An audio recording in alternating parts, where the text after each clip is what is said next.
एक तो पहले सभी को नमस्कार। ठीक है। और ऐसा इसने कहा कि बड़ा वगैरह ऐसा कुछ नहीं है। ठीक है। देखो आज का दिन जो है इन्होंने कार्यक्रम किया उरी चिरैया पे। आज हम यहाँ सब बैठे हुए हैं और बहुत सही दिन बैठे हुए हैं। आज के दिन एक्चुअली देखो दुनिया में मुश्किल काम मैं अक्सर कहा करता हूँ। एक बार मेरे कॉलेज में एक बड़े सदस्य आए थे, संगठन के सदस्य थे, तो उनसे बात हुई थी तो उन्होंने कहा था कि मुझसे ऐसे बातचीत में उन्होंने एक बात बोली थी कि मरा हुआ आदमी कुछ नहीं सोचता है, मरा हुआ आदमी कुछ नहीं बोलता है। ना सोचने और ना बोलने से आदमी मर जाता है। तो इसलिए देखिए सोचना बहुत ज़रूरी है और बड़ी अच्छी बात है कि हम आप यहाँ सोचने के लिए बैठे हुए हैं। हम आप सोच सकते हैं तभी यहाँ पर है, नहीं तो इस समय जानते हैं माहौल क्या चला देश में। सोचना सबने छोड़ दिया है, रिप्लाई करना सबको ज़रूरी है। सभी को ये है कि वो जो है जवाब दे, कैसे जवाब दे, और सोचना सभी ने छोड़ दिया है। आज 23 मार्च है। आज भगत सिंह, शिवराम राजगुरु और सुखदेव थापर 3 लोग थे, उनको फांसी दी गई थी। फांसी क्यों दी गई थी ये तो सभी को पता है। और मैं आपको बता रहा हूँ, भगत सिंह की उम्र थी उस समय 23 साल और शायद राजगुरु की उम्र 23 साल थी और भगत सिंह की और सुखदेव की 23 साल उम्र थी और राजगुरु की शायद 22 साल उम्र थी। तो मैं 23 पार हो रहा हूँ, इस बार 24वें में हूँ, तो मतलब मुझसे भी उम्र में छोटे थे। तो मैं सोचता हूँ कि मुझसे भी उम्र में छोटे थे। आप सोचिए, आप हम उम्र ही थे तो उस समय उन्होंने क्या सोचा, क्या विचार उनके मन में थे, क्या वो बोलना चाहते थे कि आज तक हम उनको याद करते हैं। मैं आते हुए मैं बस उन क्रांतिकारियों में सिर्फ भगत सिंह, सुखदेव और राजगुरु ही नहीं थे, बहुत ढेर सारे नाम थे। तो मैं आज शुरुआत करने से चाहता हूं कि मैं उन सारे क्रांतिकारियों की एक एक लाइन उनकी मैं आपको एक लाइन उनकी कविताएं सुनाऊं, फिर मैं आगे आप बात पढ़ूं। उसके पहले एक छोटा सा पत्र है, खैर पत्र बाद में सुनाऊंगा, अभी पहले एक ये देखिए। भगत सिंह ने एक लाइन बोली थी। भगत सिंह ने कहा था कि उनके भाई ने पूछा था कि जेल में बड़ी यातनाएं होती हैं। जेल में उस समय यातनाएं बहुत ज़्यादा होती थी, बर्फ़ की सिल्ली पे, शायद आप लोगों ने फिल्मों में देखा होगा। तो उसमें यह था कि भगत सिंह ने लिखा था कि उसे यह फिक्र है हरदम नया तर्जे जफ़ा क्या है, उसे यह फिक्र है हरदम नया तर्जे जफ़ा क्या है, हमें यह शौक़ है देखें सितम की इंतहा क्या है। तो वो ये सोचना चाहते हैं कि वो कितना आखिर हम, लेकिन हम टूटने वाले नहीं हैं। 113 दिन की हड़ताल थी उनकी, इससे ज़्यादा कोई 63 दिन पे उन्होंने दम भी तोड़ दिया था उनके एक सदस्य ने। राम प्रसाद बिस्मिल का नाम तो सबने सुना होगा। राम प्रसाद बिस्मिल ने लिखा था कि हम तो घर से निकले ही थे बांध कर सर पर कफन, हम तो घर से निकले ही थे बांध कर सर पर कफन, जहाँ हथेली पर लिए लो बढ़ चले हैं ये कदम। हम तो घर से निकले ही थे बांध कर सर पर कफन, जहाँ हथेली पर लिए लो बढ़ चले हैं ये कदम। जिंदगी तो अपनी मेहमा मौत की महफिल में है, सरफरोशी की तमन्ना अब हमारे दिल में है। दिल में तूफानों की टोली और नशों में इंकलाब, होश दुश्मन के उड़ा देंगे हमें रोको ना आज। दूर रह पाए जो हमसे दम कहाँ मंजिल में है, सरफरोशी की तमन्ना अब हमारे दिल में है। देखना है जोर कितना बाजुए कातिल में। ये आप लोगों ने अक्सर सुना होगा। उसकी एक और लाइन है कि एक और बहुत ज़बरदस्त लाइन लगती है मुझे। उन्होंने लिखा था कि हाथ जिनमें हो जुनूं, हाथ जिनमें हो जुनूं कटते नहीं तलवार से, हाथ जिनमें हो जुनूं कटते नहीं तलवार से, सर अगर उठ जाए तो झुकते नहीं ललकार से। हाथ जिनमें हो जुनूं कटते नहीं तलवार से, सर अगर उठ जाए तो झुकते नहीं ललकार से। और भड़केगा जो शोला शाह हमारे दिल में है, सरफरोशी की तमन्ना अब हमारे दिल में है। ऐसे बहुत ढेर सारे ऐसे क्रांतिकारी थे। आप लोगों ने फिल्म देखी है the legend of Bhagat Singh, या फिर भगत सिंह पे कोई फिल्में देखी हैं? उसमें भगत सिंह का एक रूप है, वो टोपी लगाए हुए और ये जबरदस्त मूंछों वाला अंदाज, वो हाँ ये वाली, ये फोटो असल में कलकत्ता में खिंचाई गई थी। क्या हुआ कि ये लाहौर में, आप लोगों ने सुना होगा, इन्होंने सैंडर्स की हत्या का प्लान बनाया था। तो अब ये लोग फंस गए थे। कांग्रेस का अधिवेशन चल रहा था उस समय कलकत्ता में, और अब इनको लाहौर से निकल करके आना था, वहाँ से भागना था। तो एक महिला थी, दुर्गा भाभी, नाम सुना है लोगों ने? दुर्गा भाभी उनके संगठन की एक सदस्य थी और उनका एक 4 साल का बच्चा था, सची, बस 4 साल उसकी उम्र थी। और अंग्रेज चारों तरफ से उन लोगों को घेर कर रखे हुए थे कि जहाँ मिल जाए शूट ऑन द साइड, ये कंडीशन थी। ठीक है। अब वो लाहौर से कैसे निकले, तो इन लोगों ने भेष बदला। तो तो आप देखा होगा आपने कि भगत सिंह इस रूप में अंग्रेज के गेटअप में, और उनके साथ एक महिला और एक छोटा सा बच्चा। सोचिए एक महिला, कोई 4 साल का बच्चा उस महिला के लिए कितना प्रिय होगा। और शूट ऑन द शार्ट का आदेश था, लेकिन फिर भी उनकी हिम्मत देखिए, उन देश के लिए प्रेम देखिए कि अपनी जान की बाजी लगाई तो लगाई, अपने 4 साल के बच्चों को भी साथ लेकर के निकली। तो वो देशभक्ति थी। उनके पति की फिर डेथ हो गई, उनके पति का नाम भगवती चरण था। उनकी बम की टेस्टिंग कर रहे थे, वो भगत सिंह जेल में बंद थे उसको बचाने के लिए, और टेस्टिंग में उनकी मौत हो गई। तो ऐसी बहुत ढेर सारी कहानियाँ हैं। एक अशफाक थे, अशफाक उल्ला खान, राम प्रसाद बिस्मिल के बड़े सहयोगी थे। अशफाक उल्ला खान लिखते हैं कि कसली है कमर हमने कुछ करके दिखाएंगे, कसली है कमर हमने कुछ करके दिखाएंगे, आज़ाद ही हो लेंगे या सर ही कटा देंगे। हटने के नहीं पीछे, हटने के नहीं पीछे, डर कर कभी जुल्मों से, हटने के नहीं पीछे, डर कर कभी जुल्मों से, तुम हाथ उठाओगे हम पैर भिड़ा देंगे। परखा तो नहीं कुछ, परवाह नहीं कुछ, परवाह नहीं कुछ दम की, परवाह नहीं कुछ दम की, गम की नहीं मातम की, है जान हथेली पर एक, है जान हथेली पर एक दम में गंवा देंगे। तो ये ऐसे ऐसे लोग थे। मौत इन लोगों के लिए बड़ी छोटी सी चीज़ थी, बहुत ही छोटी सी चीज़ थी, मतलब कुछ ये लोग समझते ही नहीं थे मौत के बारे में। तो मैंने एक कविता लिखी है इनको श्रद्धांजलि देने के लिए।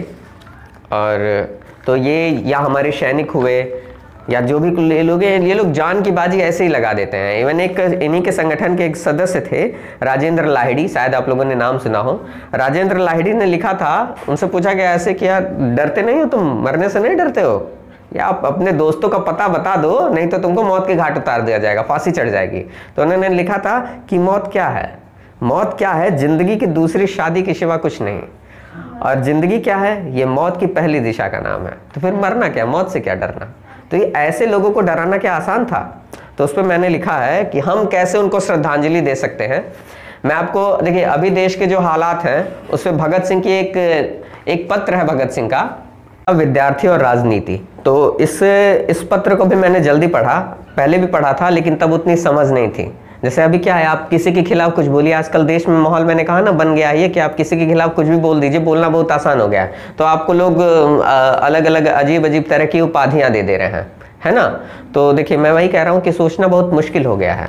तो भगत सिंह का एक पत्र है, ये 1930 में पत्र लिखा गया था, 1930 या उसी दौर का पत्र है, मुझे सन याद नहीं है। उन्होंने लिखा था कि विद्यार्थी और राजनीति। तो इसकी कुछ लाइन है, मैं आपको सुना रहा हूँ। इस लाइन को आधार बनाकर मैंने एक कविता लिखी है। उन्होंने लिखा था कि विद्यार्थी युवा जगत अपने देश की बातों में कोई हिस्सा नहीं लेता। विद्यार्थी जो है, आप स्टूडेंट हैं, हमें क्या फर्क पड़ रहा है, कोई फर्क पड़ रहा है, आपका तो शायद वोट भी नहीं होगा, है ना। तो विद्यार्थी युवा जगत अपने देश की बातों में कोई हिस्सा नहीं लेता, उन्हें इस संबंध में कोई भी ज्ञान नहीं होता। जब वे पढ़कर निकलते हैं तब उनमें से कुछ ही आगे बढ़ पाते हैं। सारे बच्चे तो आगे बढ़ नहीं पाते हैं, कुछ ही आगे बढ़ पाते हैं, लेकिन वह ऐसी कच्ची कच्ची बातें करते हैं कि सुनकर स्वयं ही अफसोस कर बैठ जाने के सिवा और कोई चारा नहीं होता। बिल्कुल यही कंडीशन है। आप अगर फेसबुक उठा लीजिए तो कमेंटों की कंडीशन भगत सिंह की 1920 से 30 की दौर की लाइन बिल्कुल प्रासंगिक हो रही है। तो वो लिखा है कि जिन नौजवानों को कल देश की बागडोर हाथ में लेनी है, जिन नौजवानों को कल देश की बागडोर हाथ में लेनी है, उन्हें आज ही अक्ल के अंधे बनाने की कोशिश की जा रही है। इससे जो परिणाम निकलेगा वो हमें खुद ही समझ लेना चाहिए। यह हम मानते हैं कि विद्यार्थियों का मुख्य काम पढ़ाई करना है, यह हम मानते हैं कि विद्यार्थियों का मुख्य काम पढ़ाई करना है, उन्हें अपना पूरा ध्यान उसी ओर लगा देना चाहिए। लेकिन क्या देश की परिस्थिति का ज्ञान और उनके सुधार के उपाय सोचने की योग्यता पैदा करना उनकी शिक्षा में नहीं शामिल है? सोचने की क्षमता पैदा करना ही शिक्षा का मुख्य कर्तव्य है। तो उस समय के जो विचार थे वो आज भी बिल्कुल, ये बात आज अगर कहीं किसी के सामने कही जाए तो हर व्यक्ति इससे जुड़ा हुआ महसूस करेगा। तो कंडीशन ये आ गई है कि देखिए ये देश तो बदल रहा है, ये देश बदल रहा है, पता नहीं जल रहा है या संभल रहा है ये नहीं कह सकते, पर ये देश बदल रहा है।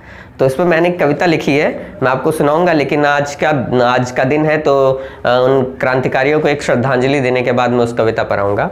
ऐसे है कि हम तुम्हें मरने न देंगे, हम तुम्हें मरने न देंगे, याद में जिंदा हो तुम काम में मेरे दिखोगे, याद में जिंदा हो तुम काम में मेरे दिखोगे, लक्ष्य में साकार होगे, ख्वाब में तुम सांस लोगे, याद में जिंदा हो तुम काम में मेरे दिखोगे, लक्ष्य में साकार होगे, ख्वाब में तुम सांस लोगे, हर तुम्हारी बात को मान अपने पथ का दीपक, खुद जलेंगे और दुनिया को भी हम रोशन करेंगे, हम तुम्हें मरने न देंगे, हम तुम्हें मरने न देंगे।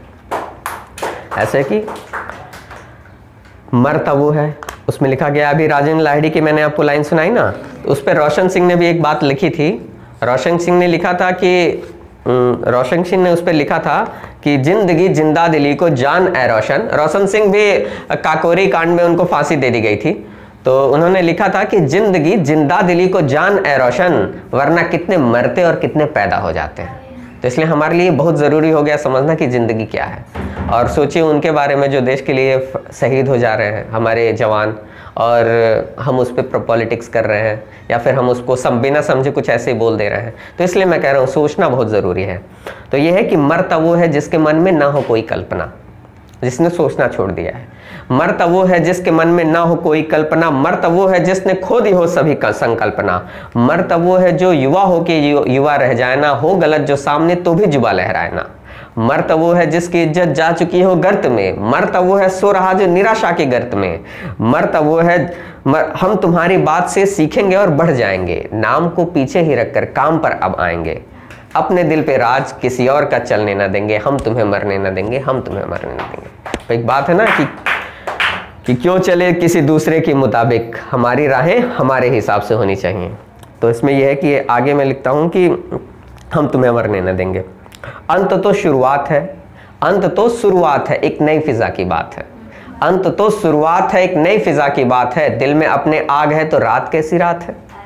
अंत तो शुरुआत है, एक नई फिजा की बात है। देखिए हमारी ताकत, यहाँ पर आए हुए सभी लोगों से मैं कह रहा हूँ कि यह हमारी ताकत हमारी कलम ही है ना। तो हमारी ताकत, और हम इसे ही और मजबूत करेंगे। तो ये कि अंत तो शुरुआत है, एक नई फिजा की बात है, दिल में अपने आग है तो रात कैसी रात है। अंत तो शुरुआत है, एक नई फिजा की बात है, दिल में अपने आग है तो रात कैसी रात है। जुगनुओं की जगमगाहट से ही अपनी आंख भर, इस कलम की नोक से इन बांजुओं को साज कर, हम किसी गर्दिश से तेरी याद को भरने न देंगे, हम तुम्हें मरने न देंगे, हम तुम्हें मरने न देंगे।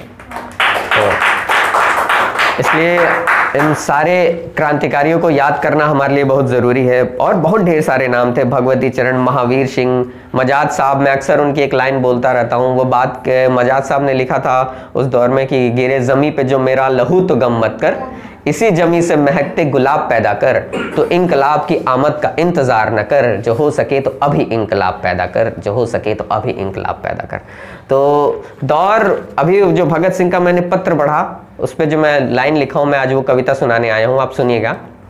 और अगर किसी को बुरा लगे तो मैं माफ़ी नहीं मानूंगा माफ़ी नहीं मांगूंगा, क्योंकि मेरे देखिए उस पत्र को पढ़ने के कंडीशन ये है कि मैं भी अभी अंतर्द्वंद में जूझ रहा हूँ। अंतर्द्वंद मतलब what to do what not to do, what to say what not to say. बहुत हमें बोलने के लिए ऐसे में बहुत अजीब कंडीशन आ गई है। तो उसमें मैंने लिखा है, ये मेरा जो है कन्फ्यूज़न ही है जो कविताओं में निकल के आ गया है। ऐसे है कि ये देश बदल रहा है, ये देश बदल रहा है, पता नहीं जल रहा है या संभल रहा है, पर ये देश बदल रहा है। ये देश बदल रहा है, पता नहीं जल रहा है या संभल रहा है, पर ये देश बदल रहा है। कहीं खामोशियां छाई हुई हैं, कहीं चीखों का अंबार है, कहीं रोकथाम है कत्ल खानों पर, तो कहीं भीषण नरसंहार है।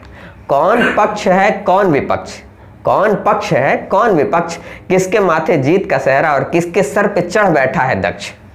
जानना मुश्किल है कि कौन किधर चल रहा है, पर ये देश बदल रहा है। पता नहीं जल रहा है या संभल रहा है, पर ये देश बदल रहा है। देखिए किसी के 70 साल का तो कोई हिसाब ही नहीं है। मैं नाम नहीं लूँगा, आप समझ लीजिएगा किसके बारे में बातचीत हो रही है। कि किसी के 70 साल का तो कोई हिसाब ही नहीं है, तो कोई 5 साल में ही बुलंदियों पर चल रहा है। किसी के 70 साल का कोई हिसाब ही नहीं है, तो कोई 5 साल में बुलंदियों पर चल रहा है। अरे मोटा भाई ने बनवा दिया कल ही मंदिर, पता नहीं, न्यूज़ में नहीं देखा। अरे मोटा भाई ने बनवा दिया कल ही मंदिर, देखिए तो विकास करत सोने के पहिए पे चल रहा है। अरे मोटा भाई ने तो बनवा दिया कल ही मंदिर, देखिए तो विकास करत सोने के पहिए पे चल रहा है। देखा आप लोगों ने कि नहीं देखा? हो सकता है न्यूज़ चैनलों वालों ने ना दिखाया हो सकता है देखने की अनुमति ना मिली हो सकता है देखने की अनुमति ना मिली हो। चौकीदार की देखरेख में रथ पर शायद मेंटेनेंस का काम चल रहा है। चौकीदार की देखरेख में रथ पे शायद मेंटेनेंस का काम चल रहा है। और जहां जहां से बड़े भैया नेतृत्व कर रहे हैं, दूसरा धड़ा भी है, विपक्ष भी है, और जहां जहां से बड़े भैया नेतृत्व कर रहे हैं, किसानों में तो खुशियों का फॉग चल रहा है। फॉग, वो वाला फॉग जो है वो थोड़ी देर तक ही रहता है, वो सिर्फ हवा है, उसमें जब तक भाषण चलता है ना तब तक ही फॉग का मजा रहता है, फिर थोड़ी देर बाद उतर जाता है। और जहां जहां से बड़े भैया नेतृत्व कर रहे हैं, किसानों में तो खुशियों का फॉग चल रहा है। आलू के मिल रहे हैं सबको वाजिब दाम, किसानों को आलू को मिल रहे हैं सबके वाजिब दाम। गन्ने का तो कर दिया है मिलों ने बोनस में भुगतान। आलू के मिल रहे हैं सबको वाजिब दाम, गन्ने का कर दिया है मिलों ने तो बोनस में भुगतान। पेपर मिल्स ने अपना प्रोडक्शन बढ़ा दिया है, पेपर मिल्स ने अपना प्रोडक्शन बढ़ा दिया है। युवराज के साथ मिल करके पाइनएप्पल फैक्ट्रीज ने पूरा विश्व को हिला दिया है। सही है ना, सही है ना। 70 सालों की रिपोर्ट कार्ड को पीठ के पीछे छिपा करके, सही है ना कि 70 सालों की रिपोर्ट कार्ड को पीठ के पीछे छुपा करके। देखिए मैं बीटेक का स्टूडेंट हूँ, अपने बीटेक में क्या होता था कि बीटेक में अगर किसी की बैक आ जाती थी तो उसको एक मौका दिया जाता था बैक पेपर भरने के लिए, बाकी सेमेस्टर्स में भी दिया जाता है, बैक का फॉर्म तो आता ही है। तो फिर उसके बाद मान लीजिए फिर भी बैक आ गई तो 4th ईयर में एक स्पेशल बैक का पेपर होता था, थोड़ा एक्स्ट्रा पैसा लगता था और सारे बैक एक साथ पेपर फॉर्म दे सकते थे। तो कुछ लोग लटके रहते थे, कुछ लोग क्लियर हो जाते थे। तो वो हाल है कि सही है ना कि 70 सालों से रिपोर्ट कार्ड को पीठ के पीछे छुपा करके और बैक पेपर का फॉर्म भर के, और बैक पेपर का फॉर्म भर के कोई देश भर टहल रहा है। तभी मैं कह रहा हूं कि ये देश बदल रहा है। पता नहीं जल रहा है संभल रहा है, पर ये देश बदल रहा है। अब देखिए कंडीशन ये आ गई है कि रैलियां हैं तो खेतों में बन रही है पक्की सड़कें और हेलीपैड। ये बात मैं आप लोग इस बात में मेरी 2 लाइनों का एग्जाम्पल आप यहीं ले सकते हैं। यहाँ बस स्टेशन से आगे एक जगह किसी की रैली हुई थी तो वह मेन रोड पे ही खेतों में ही सड़क बना दी गई। देखिए शहरों के अंदर जगह बची नहीं है तो कार्यक्रम करने के लिए खेतों में ही जाना पड़ रहा है। तो उस पे है कि रैलियां हैं तो खेतों में ही बन रही हैं पक्की सड़कें और हेलीपैड। रैलियां हैं तो खेतों में ही बन रही हैं पक्की सड़कें और हेलीपैड, पर गांव का बचपना भी गड्ढों में ही पल रहा है। बहुत बचा के आज बाशु हमको लेकर के आए हैं, नहीं तो हम लोग दोनों लोग कीचड़ में लपट गए होते।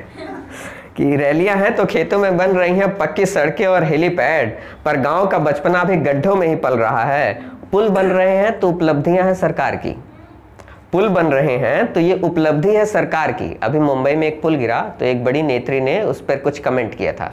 उन्होंने ये कहा कि पुल गिर गया, ये तो प्राकृतिक आपदा है। तो खैर वो बड़े लोग हैं, वो कुछ भी कह सकते हैं। तो ये है बात। उसमें मैंने कहा है कि मैं छोटा हूं तो मैं क्या कह सकता हूं। मैंने लिखा है कि पुल बन रहे हैं तो ये उपलब्धियां हैं सरकार की, और टूट रहे हैं पुल तो ये प्राकृतिक आपदा है। एक मेरा मित्र है, उसने लिखा है, शायद उसने लिखा है या कि लेकिन उसने ही मुझे सुनाया है। तो वो लाइन है ऐसे कि अंधेरे चारों तरफ साएं साएं करने लगे। इस माहौल पे थोड़ी प्रासंगिक है इसलिए बोल रहा हूँ कि अंधेरे चारों तरफ साएं साएं करने लगे, चराग उठाकर हाथ दुआएं करने लगे। अंधेरे चारों तरफ साएं साएं करने लगे, चराग उठाकर हाथ दुआएं करने लगे। जिनको हमने सिखाया था चलने का सलीका, वो लोग आज हमें दाएं बाएं करने लगे।